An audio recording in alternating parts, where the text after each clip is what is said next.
Now, let's talk about the state of Colorado in the Fallout universe and what we could see in the future with Cooper heading there to find his wife and daughter. As we learn in New Vegas the game, a vast amount of Colorado is Legion territory. Cyberdogs were known to be created in the city of Denver before the war, and many survived the end of the world, with the King's Dog Rex being one of them. Post-war, the city is overrun with dogs, and a tribe known as the Hang Dogs learned to coexist with them, becoming culturally and spiritually connected to the canines. But that all changed when Lanius attacked. Before he was a legate, he managed with great difficulty to conquer Denver in the name of the Legion, forcing the Hang Dogs to surrender and join the Legion by burning their dogs alive. Also, the super mutant Marcus, after leaving the player character the Chosen One at the end of Fallout 2, journeyed into the Rockies, where he found a number of surviving first-generation super mutants from the Master's Unity army and led them to the Mojave Wasteland. And the Grand Staircase, while located in Utah, is part of the Colorado Plateau and is where Daniel wishes to evacuate his tribe, the Sorrows 2, to escape from the White Lakes tribe in the New Vegas DLC Honest Hearts. Colorado has also been mentioned in Fallout 76 with an encrypted broadcast from the Brotherhood of Steel bunker Lost Hills to the 1st Expeditionary Force, ordering them to report on their status ASAP as they have not heard anything from Paladin Layla Romani after she led the expedition over the Rockies. Outside of the games, Colorado was also mentioned in the countdown video for the first Fallout TV show teaser trailer released December 2nd, 2023. The video is that of a Galaxy News Network broadcast, and at one point the report says this about Colorado. Now, Vault-Tec Vault living is living the dream. And it's the only way to safety, unless you are the President of the United States or something like that, and you have a mountain in Colorado to go under and direct the events of the world. Not many of us are that. There's only one of those. So that's all the references to Colorado in canon Fallout media, but what about non-canon? Well, it would have been an important location in Black Isle's cancelled Fallout 3, codenamed Van Buren. Pre-war Denver is said to have suffered from a poison gas cloud over the city, which reminds me of the cloud at the Sierra Madre in the New Vegas DLC Dead Money. The city also suffered massive unemployment, famine, riots, and an outbreak of new plague during the war between America and China. And in post-war Denver, the player would have encountered members of Caesar's Legion, included as a setup for the faction's full inclusion in the sequel to Van Buren. Post-war Colorado was inhabited by many tribes, including the Twin Mothers, the Ciphers, the Iron Lines, and the Hang Dogs. The Hang Dogs, as we know, were mentioned and made canon in New Vegas the game, but so too were the Twin Mothers. They were mentioned by Ulysses in the New Vegas DLC Lonesome Road as having created the healing beverage Bitter Drink, and were either destroyed or absorbed by Caesar's Legion. As well as these tribes, there was also a group of scientists inhabiting Boulder Dome and a Brotherhood of Steel bunker in the south called the Maxim Bunker. And the Maxim Bunker, as well as other locations from Van Buren such as Twin Mothers and the Nursery, have been referenced in this show. In Season 2, Episode 3, on the map behind Quintus as he's talking to Elder McRae. Though this map appears to actually be based on a fan-made map created by DeviantArt user PLKP1830, who also goes by Polak P on Reddit. So the canonicity of many of the locations on the map and where they are located is currently uncertain until definitively confirmed. And finally, for references to Colorado in non-canon Fallout media, we have it being a major location in the game Fallout Tactics. In Fallout Tactics, within the Cheyenne Mountain is a vault, Vault Zero, and within Vault Zero is a supercomputer, the Calculator. Recently acquired data, however, points to the creation of an enormous supervault. This nucleus of the Vault network was built to protect the greatest minds of the time and would be the spearhead of post-war civilization. In the paranoid times leading up to the war, new vaults were being constructed every day. The ancient temples of war known as NORAD became the home for Vault Zero, a storage place for the cryogenically frozen geniuses of the time. The Calculator was built to be a mixture of machine and man, a gestalt of mechanical switches and human brains linked through a cybernetic interface. Supposedly, representing the ideal society, these brains were to govern the higher functions of the Calculator, powering its neural network. The Calculator was designed to oversee the repopulation of the continent in the event of a war, and educate the new humanity in the ways of the old world. But first, it was to sterilize the land, making a fresh start for the soon-to-be emerging citizens of Neo-America. For this task, the Calculator had at its disposal an army of emergency pacification robots that were designed to survive the Holocaust and surface from the ashes immediately after to begin their task. But a mechanical malfunction left the calculator damaged during the years since the bombs dropped. Mankind had to find its own ways in the darkness of the post-apocalypse. Only now is the calculator activating its robots and embarking on its mission of mass genocide. Because of hardwired programming, it is unable to adapt to the world that has arisen while it slumbered. The calculator will not listen to pleas or threats. It cannot be bargained with. It must be stopped. Then we have Tim Kaine saying this about Vault Zero in the video "This is where Fallout came from" on the How to Drink YouTube channel. I remember the day, and this is how weird things work. The art director, Leonard Barsky, came to me and said, how many numbers would a vault suit ever have to have on the back? Oh. And I said, well, we have 1,000 vaults. So he went 4 digits? And I went, no. Because I'm thinking like a programmer. 3 digits. 0 through 999. And he goes, well, what would be vault 0? And just, I went, it's obviously the control vault. The vault that controls all of these. And he goes, what do you mean control? And then we ended up talking about experiments, very X-Files. Yeah. And the idea was the Enclave was building a spaceship. So every vault taught them what they needed to know. How long can people keep staying in closed spaces? What happens if the food machine breaks and all it produces is gruel? What happens if the vault suit extruder stops working?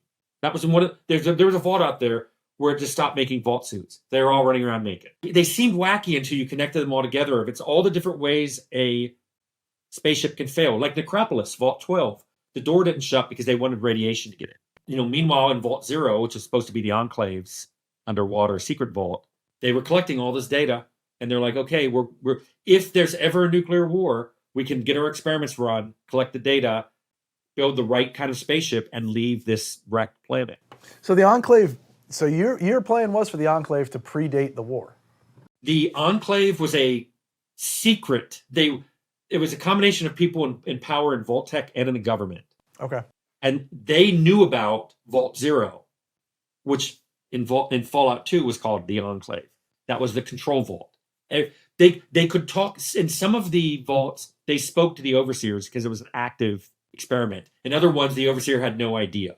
But Vault Zero was collecting data from the overseer's terminal. Now, I went into all this detail about Colorado from across Fallout media, both canon and non-canon, because I think we might see much of it appear in Season 3 of the show and beyond. With Colorado being Legion territory, we might see even more of them on Cooper's travels. And for all we know, after the death of Caesar, Legate Lanius headed back east with the majority of the Legion, so maybe the Monster of the East might make an appearance. We know Denver to be overrun with dogs, so that could be where the Enclave got all their dogs from that we see in Season 1, Episode 2. With Marcus finding super mutants in the Rockies, who's to say there aren't more still hiding there in the mountains? The super mutant on the gurney in Season 1, Episode 2, and the gore bags we see in the credits animation of this episode hint at their return for Season 3. Speaking of all the different tribes, Cooper could come across old tribes like the Sorrows or entirely new ones. If it turns out people were right in their predictions that the Legion will fall apart without Caesar to lead it. Which could also explain how there is a Brotherhood bunker named after Roger Maxson deep within what should be Legion territory. And we might already have been given hints that this could be happening. Now, I'm not saying it will be a one-to-one adaptation, but I think the writers might take elements of Vault Zero from Fallout Tactics and Tim Kane's concept for Vault Zero for inclusion in the show. My theory is that Vault Zero will be introduced into the show as this snowy mountain base, and it will be an Enclave vault, connected to every other vault to gather data on all their experiments, and I believe connected as well to every Enclave HQ we've seen throughout the games. And here's my reasoning. In Fallout 2, we learn from the reactor maintenance and repair robot control terminal in the nuclear power plant at Gecko that on PoseidoNet the stations Iron Mountain, NORAD and SAC are offline. The North American Aerospace Defense Command, or NORAD, and the Strategic Air Command, or SAC, are real-world agencies. And Iron Mountain could be referring to any of several IRL Iron Mountain locations. The stations that are said to be online on PoseidoNet are the power plant in Gecko,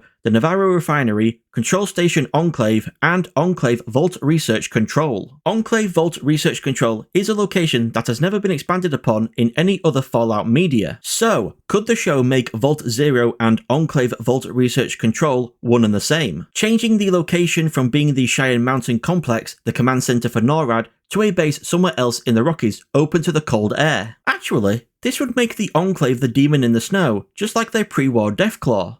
Neat. Anyway, that would then make this Enclave base the nucleus of all the vaults, but also possibly all Enclave locations throughout the wasteland as well. Navarro, Control Station Enclave, Raven Rock, the White Springs Bunker, the Vegas Management Vaults, maybe even Vault-Tec HQ, with them influencing if not controlling Vault-Tec, and if it wasn't due to Ronnie wanting to contact the investors that led to them receiving Norm's message to his sister and father. And as well as from the vaults, this Enclave base also received data from all these locations. Because maybe the Enclave forces at any of these locations have never actually been the real Enclave, so to speak. What if they've all just been part of the surface experiments? What if in Fallout 76, the network connection between the White Spring Bunker to other Enclave locations was severed intentionally by the Colorado Enclave as an experiment?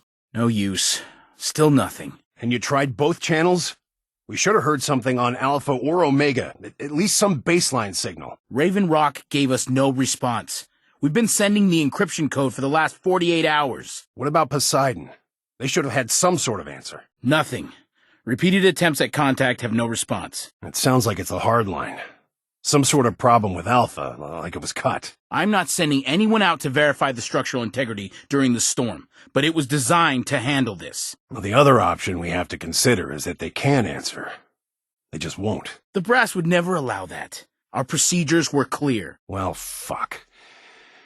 Either way, we're on our own for now. What if the president never actually went to the Poseidon oil rig, Control Station Enclave, as reported in the Boston Bugle as seen in Fallout 4? But he actually went to Colorado, to Vault Zero, Enclave Vault Research Control, Vault Enclave? And it is he who Hank was talking to over the global comms in Season 2, Episode 1. Because maybe he's still alive, maybe in a pod connected to a computer network like House in New Vegas the game, or maybe he became an AI like House in the show, or it could just be his brain, like those connected to the calculator in Fallout Tactics. The Enclave possesses mind-scanning helmet tech as evidence with it being in 2 vaults in the Mojave Wasteland, and House could be wrong that only one diode exists. The Colorado Enclave could have replicated the tech and Wilsig just stole the original. I lean more towards the calculator idea, as we see Stephanie's request for Phase 2 be received by an iBot and a terminal process the request with no human involvement. Just like how the calculator managed Vault Zero and its robots in Fallout Tactics without any human involvement, besides the brains connected to it. Plus, when Hank contacts the Enclave over the global comms, he calls them Sir and says he doesn't doubt they're still alive, due to all the time they spent calculating how to survive all possible contingencies. Calculating,